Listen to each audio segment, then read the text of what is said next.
ကျွန်တော်ရဲ့ဆရာသခင်မဟာကျွန်တော်တွေကိုမတော်တဆတငုံလောက်တောက်မိယုံတင်ရှိသေးတယ်နောက်တနေ့ကျတော့ဆရာသခင်မဟာကိုဝင်ရှိသွားပါလေရောတခဏအတွင်းမှာပဲဂိုင်းတစ်ခုလုံးကညီနောင်တွေအားလုံးကကျွန်တော်ကိုလက်မထောင်ပြီးချီးကျူးကြတော့တာပဲသူတို့ရင်ထဲမှာကျွန်တော်ပေါ်ကြီးညိုလေးစားမှုတွေတိုင်းအထက်လုံးဖြစ်နေတယ်လို့ပဲဒါပေမဲ့အဲ့ဒီအချိန်မှာကျွန်တော်ကိုယ်တိုင်ကတော့ကြောင်အံ့ဖြစ်နေခဲ့တာပါဘလို့ဖြစ်ပြီးကျွန်တော်ကလေးဖြစ်သွားရတာလဲဆရာသမားကိုမယုံမသိလမ်းစဉ်ကိုဖောက်ဖျက်တဲ့ဒီလိုအပြုအမူမျိုးဟာကြောရိုးအစစ်စစ်ချိုးခံရမယ်အလုံးမဟုတ်လားဒါပေမဲ့ကျွန်တော်လုံးဝမထင်မှတ်ထားတာကဆရာသခင်မကကျွန်တော်ကိုလက်ညှိုးထိုးပြီးဒီကလေးကမင်းရဲ့ကလေးပဲတာဝန်မယူပဲထွက်ပြေးဖို့မစင်စားနဲ့လို့ပြောလာတာပဲအခုတော့လုံးဝကိုသွားပြီလေကျွန်တော်ဘလို့ပဲစင်ကြေးပေးဘယ်သူမှယုံမှာမဟုတ်တော့ဘူးကျွန်တော်တကူလုံးကြောက်ရွံ့လို့တောင်းတင်းသွားရတယ်ဆရာသခင်မရဲ့လက်ညှိုးတစ်ချက်အောက်မှာခမ်းမကြီးအတွင်ကမူလကတည်ငြိမ်အေးချမ်းနေတဲ့လေတူဟာဖော်ပြလို့မရနိုင်တဲ့အယူမှုစိတ်လှုပ်ရှားမှုတွေဖြစ်ပြောင်းလဲသွားခဲ့တယ်ကျွန်တော်ကူချင်းဟန်ကိုစိုက်ကြည့်နေမိတယ်သူဟာချင်းယုံကိုင်းရဲ့ပထမဆုံးသောဓာတ်နဲ့သမီးဖြစ်ပြီးအသက်300ပဲရှိသေးပေမဲ့ပေါင်းစည်းခြင်းအဆင့်ရဲ့အထွတ်ထိပ်ကိုရောက်ရှိနေပြီဖြစ်ပါတယ်သူမရဲ့ခန္ဓာကိုယ်ပက်လည်မှာရွဝိုင်းနေတဲ့နှင်းခဲတဲ့အရှိန်ဝါဟာမူလကတော့မိုင်ပေါင်းရာချီတွင်မှာမျက်တပင်အောင်မပေါက်နိုင်တော့အောင်ပြင်းထန်ရမှာဖြစ်ပေမဲ့အခုချိန်မှာတော့အေးဆက်ဆက်နဲ့ဓာတ်အရှိန်ဝါတွေပြည့်နေတဲ့သူမရဲ့မျက်ဝန်းအစုံမှာထူးဆန်းတဲ့အယောင်ဝါတွေတန်းနေတယ်ပိုပြီးထိတ်လန့်မှုကောင်းတာကသူမရဲ့အဖြစ်ပြောစရာမရှိအောင်ပြီးပြည့်စုံတဲ့ကြာပန်းပွင့်မှ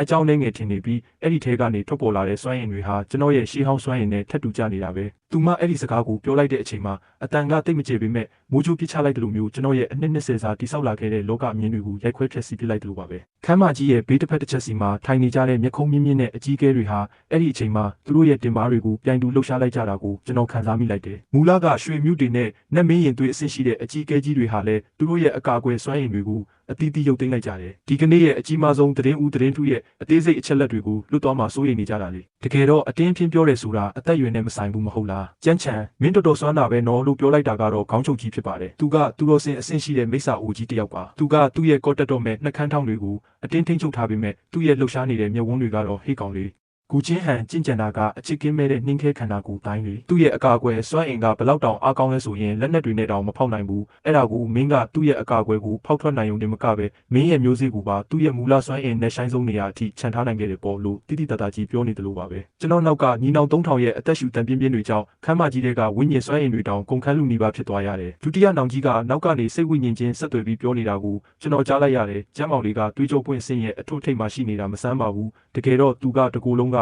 နှစ်သာရတွေကိုအဲ့ဒီတရွေးတငုံထဲမှာထည့်ထားခဲ့တာကိုတဲ့ဒါကဘလို့လုံးတရွေးဖြစ်နိုင်မှာလဲဒါကပေါင်းစည်းခြင်းအဆင့်ရဲ့အကာအကွယ်ကိုပါဖောက်ထွက်နိုင်တဲ့ကံကြမ္မာလက်နက်ကြီးပဲမဟုတ်လားကျွန်တော်ကတော့ငိုအားထက်ရဲ့အာတန်ဖြစ်နေရတယ်သူတို့ရဲ့အတွေးခေါ်အရာပေါင်းစည်းခြင်းအဆင့်ကြင်ကြံသူတယောက်ကိုကိုဝင်ရစေဖို့ဆိုတာတရွေးတငုံနဲ့ဘလို့မှမဖြစ်နိုင်ဘူးလေခုချင်းဟန်ကကျွန်တော်ဘာမှမပြောတာကိုမြင်တော့နှက်ခမ်းတောက်မှာအေးဆက်ဆက်အပြုံးတစ်ခုပေါ်လာတယ်အဲ့ဒီမျက်ဝန်းတွေကလှောင်ပြောင်မှုတွေကကျွန်တော်ကိုကြောချမ်းစေခဲ့တယ်အဲ့ဒီအချိန်မှာပဲဂိုင်းချုပ်ကြီးကဂိုင်းရဲ့စီကံဥပဒေအရဆရာသမားကိုမရုံမသေးလုပ်ပြီးဂိုင်းရဲ့ဂုံတိတ်ခါကိုညှိုးနှွမ်းစေတဲ့ဒီလိုပြုမှုမျိုးဟာတခြားသူသာဆိုရင်ကျင့်စဉ်တွေကိုဖျက်ဆီးပြီး6နှစ်ကြီးတဲ့ကိုပြစ်ချခံရမှာဖြစ်တယ်ဒါပေမဲ့ကူချင်းဟန်မှာလည်းကိုဝင်ရှိနေပြီဖြစ်ပြီးကြမ်းချံရဲ့ထူးခြားတဲ့ခန္ဓာကိုယ်ဖွဲ့စည်းပုံကတွေးကြုံပွင့်စင်းတဲ့တင်ပေါင်းစည်းခြင်းအဆင့်ကိုတုံ့လုပ်စေနိုင်ခဲ့တယ်ဒါဟာငါတို့ချင်းယုံကိုင်းအတွက်ကောင်းကင်ကပေးတဲ့ကောင်းချီးပဲဖြစ်တယ်ဒါကြောင့်ပြစ်ဒဏ်ပေးမဲ့အစားအဆုလက်အဖြစ်ပြောင်းလဲပေးလိုက်မယ်3ရက်ကြာရင်ချင်းလင်တောင်ထုတ်မှာမင်္ဂလာပွဲကျင်းပပြီးကြမ်းချံကတမတ်အဖြစ်ဝင်ရမယ်နတ်ဖျားသွေးမျိုးဆက်ရှိတဲ့ဒီကလေးမွေးဖွားမလာမချင်းဆရာသခင်မရဲ့ခြေလန်းတရားအတွင်းကနေဘယ်တော့မှထွက်ခွာခွင့်မရှိစေရတဲ့ကျွန်တော်လုံးဝကိုစွန့်သွားရတယ်ဒါကတမတ်ဝင်တာမှမဟုတ်တာလက်ဘူးလက်ချက်မိတဲ့တရားခံလူမျိုးဆရာသခင်မရဲ့ကိုယ်ပိုင်ထောင်ထဲမှာပိတ်လောင်ထားပြီးမမွေးသေးတဲ့မိစ္ဆာကောင်လေးအတွက်အသုံးချတာတိတာလုံးပါတယ်ချင်းလင်တောင်ထုတ်ကိုပြောင်းလဲနေမှာတော့ချင်းယုံကိုင်းတစ်ခုလုံးမိဘုံတွေပန်းတွေနဲ့ဝေစာနေခဲ့တယ်အခမ်းအနားကဂိုင်းချုပ်ကြီးတရားရတဲ့နေ့ထက်တောင်ပိုပြီးကြီးကျယ်ခမ်းနားနေသေးတယ်ကျွန်တော်ကတိဆောက်ခြင်းအဆင့်ရှိတဲ့ကျိုးကြနီကိုကောင်ဆွဲတဲ့ရထားလုံးပေါ်မှာထိုင်နေပြီးရင်ဘတ်မှာတော့ပန်းပွင့်အနီးကြီးတစ်ပွင့်ချိတ်ထားရတယ်။လမ်းဘေးဝဲရမှာရှိတဲ့ပါရမီရှင်ညီမငယ်တွေဟာဝမ်းနဲ့ပက်လက်ငိုကြွေးနေကြပြီးညီနောင်တွေကတော့ကျွန်တော်ကိုလေးစားတဲ့မျက်ဝန်းတွေနဲ့ကြည့်နေကြတယ်။စေးဖော်ဆက်တဲ့အခန်းကအကြီးကဲကတော့ကျွန်တော်ကိုကြားမှန်ဟုန်ခုံအားဖြည့်စေးတွေကိုတိတ်တဆိတ်ကမ်းပေးပြီးမျက်စိတစ်ဖက်မိတ်ပြသွားသေးတယ်။ဒီအခြေအနေကိုမြင်တော့ကျွန်တော်စိတ်ထဲမှာအတွေးတစ်ခုပဲရှိတော့တယ်ငါသိချင်လိုက်တာ။ချင်းလင်တောင်ထုတ်ကတော့တစ်နှစ်ပတ်လုံးနှင်းတွေကြပြီးအေးဆက်မြဲအေးဆက်နေသေးပါပဲ။ကူချင်းဟန်ကခမ်းမဆောင်တကားဝမှာရက်နေပြီးသူမဝစ်စင်ထားတဲ့မီးရှန်လူညီရဲနေတဲ့မင်္ဂလာဝစ်စုံဟာဖြူလွှတ်လွန်နှင်းတွေကြားမှာအထူးပဲထင်ရှားပေါ်လွင်နေတယ်။သူမရဲ့ပတ်လည်ကဝိညာဉ်စွမ်းရည်တွေဟာကိုဝင်ရှိနေတဲ့အတွက်ကြောင့်တည်ငြိမ်မှုမရှိပဲဖြစ်နေပြီးတစ်ခါတည်းရန်ထွက်ပေါ်လာတဲ့စွမ်းရည်အရှိန်ဝါကတင်ကျွန်တော်တို့တွေးကြုံပွင့်အဆင့်ကျင့်ကြံသူကိုအသက်ရှူကျစေပါတယ်။ဧည့်သည်တွေအားလုံးပြန်သွားပြီးတားမြစ်ချက်တွေကတောင်တစ်ခုလုံးကိုလုံးဝပိတ်ဆို့လိုက်တဲ့အခါမှာတော့ကူချင်းဟန်ရဲ့မြင့်မြတ်ပြီးအေးဆက်လာတဲ့မျက်နှာထားဟာချက်ချင်းပဲပြည့်ပြည့်သွားတော့တယ်။သူမကကျွန်တော်အင်ဂျီကော်လာကိုဆွဲကင်ပြီးကြက်ပေါက်စားလေးတစ်ကောင်ကိုမတလူမျိုးအိတ်ခမ်းဆောင်နဲ့ဆွဲခေါ်သွားခဲ့ပါတယ်။ညာဘက်လက်ကိုဝေးရလိုက်ပြီးကက်ကြော်ချင်းအဆင့်ကျင့်ကြံသူတွေတောင်မချောင်းကြည့်နိုင်တဲ့အတန်လုံးကာကွယ်ကိုတိဆောက်လိုက်တယ်။ကျွန်တော်ကဆရာသခင်မအသက်ချမ်းသာပေးပါကျွန်တော်တကယ်ပဲတမင်လုပ်တာမဟုတ်ပါဘူးလို့အော်ဟစ်အတနာခံမိလိုက်တယ်။ကူချင်းဟန်ကနှာခေါင်းရှုပ်လိုက်ပြီးသူမရဲ့အပေါ်ဝေးယုံကိုချွတ်လိုက်တဲ့အခါခန္ဓာကိုယ်နဲ့ကပ်နေတဲ့အတွင်းခံအင်ဂျီပေါ်လာပြီး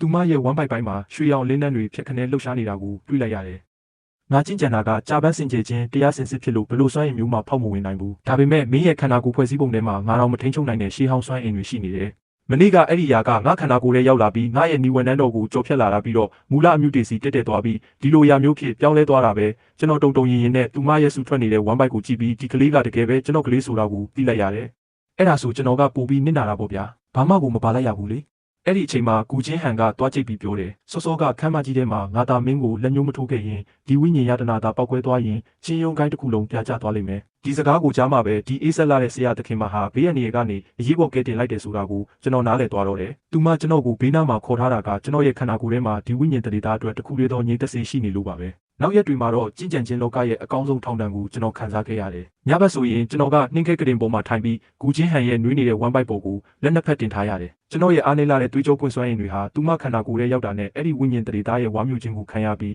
တစ်ချိန်ဝါမျိုးခံရတိုင်းကျွန်တော်ရဲ့စိတ်ဝိညာဉ်ပင်လည်းဟာပိုပြီးကျေပြတ်လာခဲ့တယ်။9ရက်အတွင်းမှာတင်ကျွန်တော်ရဲ့ကျင့်စဉ်ဟာဒုံးပြန်လိုမျိုးအိပ်ပျော်နေရင်းနဲ့တိဆောက်ခြင်းအဆင့်ကိုကြော်ဖြတ်ပြီးရွှေအမြူတွေအဆင့်ကိုတိုက်ရိုက်ရောက်ရှိသွားခဲ့တယ်။ဒါပေမဲ့ပိုပြီးစိတ်ပျက်စရာကောင်းတဲ့အရာကတော့